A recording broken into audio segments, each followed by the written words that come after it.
சாதம் மீந்து போச்சுன்னா கவலையே படாதீங்க. லெஃப்ட் ஓவர் ரைஸை வச்சு ஈஸியாட்டு சிம்பிளாட்டு ஒரு 5 மினிட்ஸில் செய்கிற மாதிரி இந்த ரெசிபி தான்.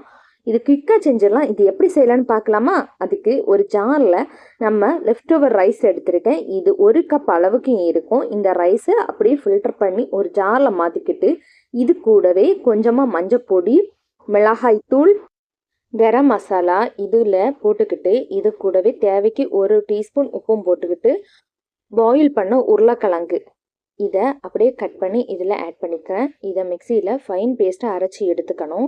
இதுக்கு பக்குவம் நம்ம தொட்டு பார்த்தா கொஞ்சம் கிளுகிளுப்பாக இருக்கணும். இந்த பக்குவத்தில் அப்படியே எடுத்து ஒரு மிக்சிங் பவுலில் மாற்றி வச்சுருக்கிறேன். இப்போ இந்த மிக்சிங் பவுலில் இருக்கிற இந்த மாவை இதை அப்படியே இருக்க விட்டுக்கிட்டு இதில் நம்ம 1 டீஸ்பூன் மைதா, 1 டீஸ்பூன் அரிசி மாவு, கூடவே கடலை மாவு, ரவை இதெல்லாம் போட்டுக்கிட்டு நல்லா மிக்ஸ் பண்ணி எடுத்துக்கணும்.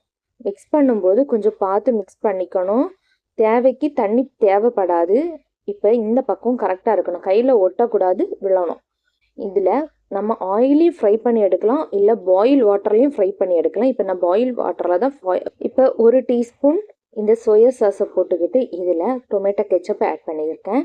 டொமேட்டோ கெச்சப் ஆட் பண்ணிக்கிட்டு இதை நல்லா கலந்து விட்டுக்கணும். கலந்து விட்டதுக்கப்புறம் இதில் பட்டர் ஆட் பண்ணியிருக்கேன்.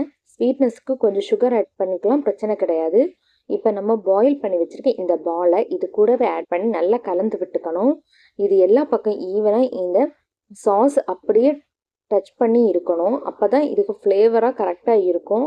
இப்போ பாருங்கள், இந்த அளவு நல்லா கலந்து விட்டுக்கணும். கலந்து விட்டதுக்கப்புறம் இதை அப்படியே ஒரு பாத்திரத்தில் மாற்றிக்கிட்டு சர்வ் பண்ணி பாருங்கள், அட்டகாசமாக இருக்கும். இதே மாதிரி ரெசிபிஸ் வேணும்னா நம்ம டிட்டோ ஸ்பைசி சமையல் சேனலை சப்ஸ்கிரைப் பண்ணுங்கள். அப்போ தான் நான் போடுற வீடியோ உங்களுக்கு உடனுக்குடன் வரும். இந்த பொட்டேட்டோ பால்ஸ் எல்லாம் நல்லா ரெடி ஆச்சு.